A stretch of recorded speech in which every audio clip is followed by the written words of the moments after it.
Xayrli kech o'rtoqlar, meni yo'qotib qo'ymadinglarmi?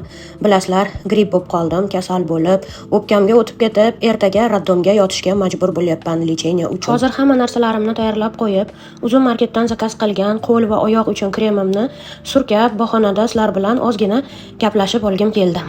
Men qizimni Kechirova bilan tug'ganman.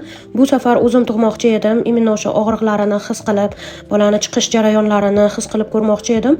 Lekin afsuski, bugun analiz topshirib yurgan paytimizda har bir akusher ginekologga uchraganimizda hammasi уже jarohat parashlanib ketgan va o'zingiz tug'a olmaysiz degan gapni aytishdi. Opitni ginekologlar ham rejali Kechirovani maslahat beramiz deyishdi. Shuning uchun oldin davolanib, keyin rejali Kechirova qilishga majbur bo'ldim. Bola уже tug'ilishga tayyor, yo'ldosh ham qarib ketibdi deyishdi. Shunaqasi ham bo'lar ekan. Yuzimdan ko'rinishimdan bilsanglar bo'ladi. Men ham уже tayyor bo'lib qoldim.